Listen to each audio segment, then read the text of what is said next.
Autour de l'Abitibi et du Témiscamingue, de vous parler d'actualité. D'abord, l'ex-député Roméo Saganache est poursuivi au civil dans une affaire d'agression sexuelle.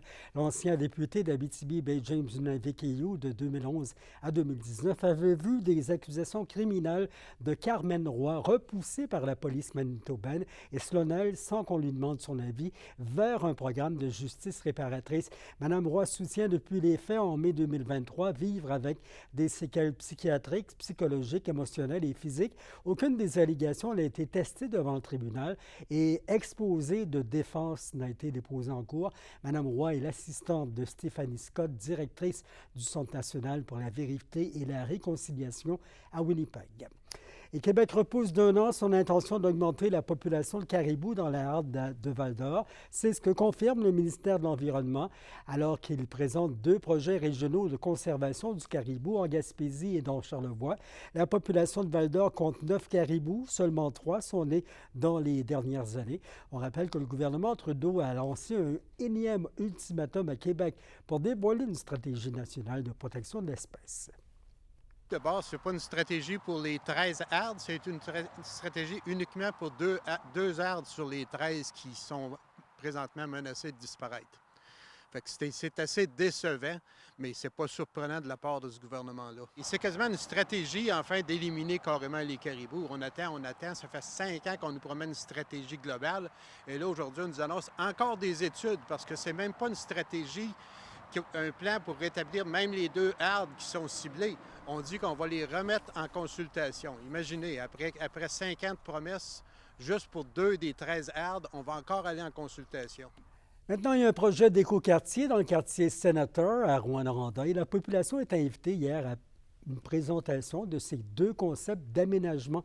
Alexandre Cabana nous a rapporté ceci.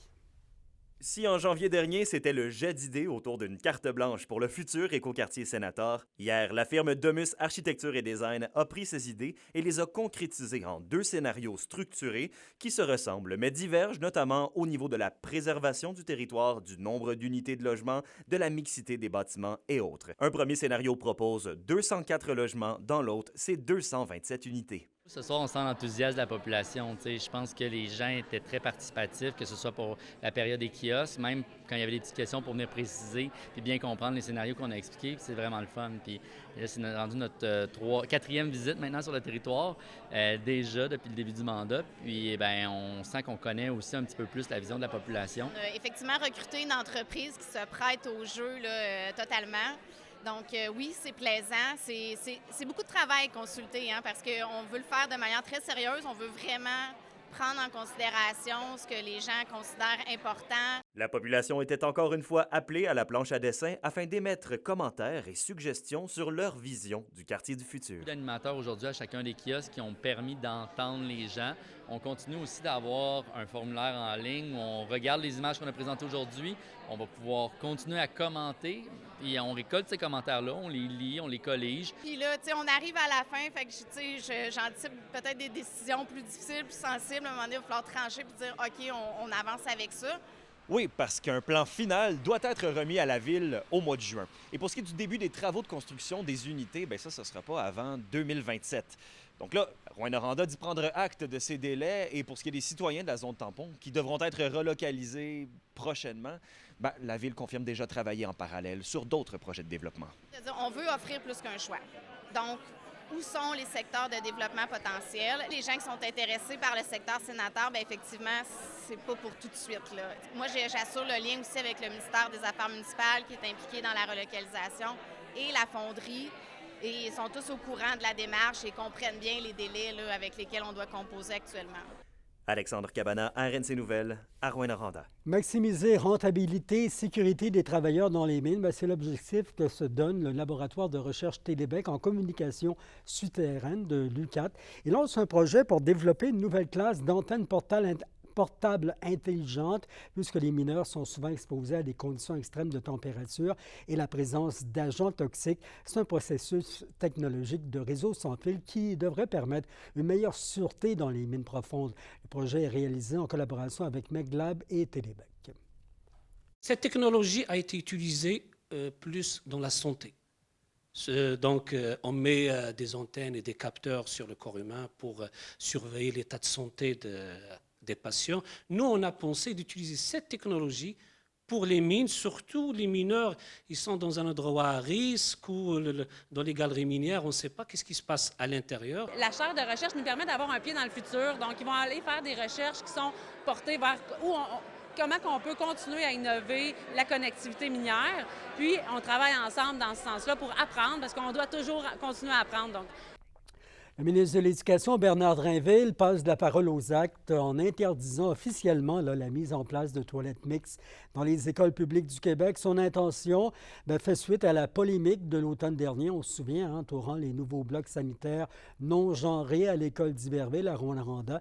Pour les projets en cours, des modifications doivent être apportées si le chantier n'est pas avancé à plus de 30 % de sa phase. Les centres de services scolaires devront aussi prévoir des toilettes individuelles sans aucune restriction pour respecter le choix de tous.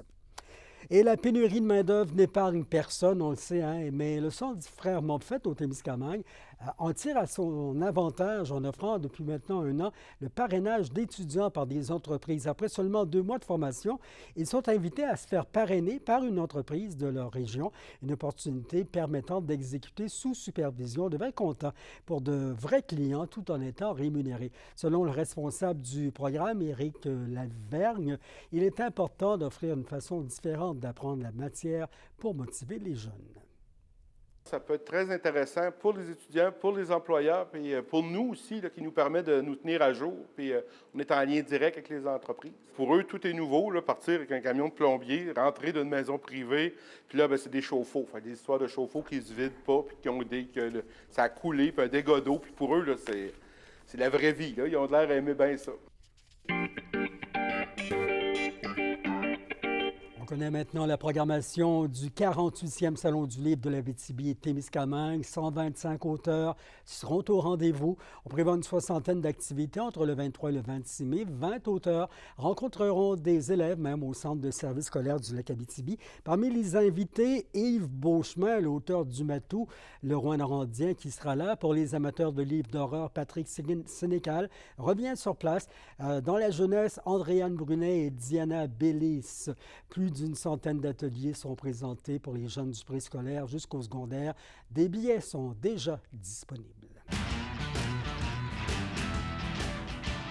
Le gardien William Rousseau, qui a complété cette année une première saison avec les Huskies de Rouyn-Noranda après 3 avec les Remparts de Québec, est nominé pour le premier trophée Patrick Roy, remis dans le cadre des Rondelles d'or au meilleur gardien de la LHJMQ. Rousseau a fait parler de lui cette saison, établissant notamment un record du circuit Cecchini avec 8 jeux blancs.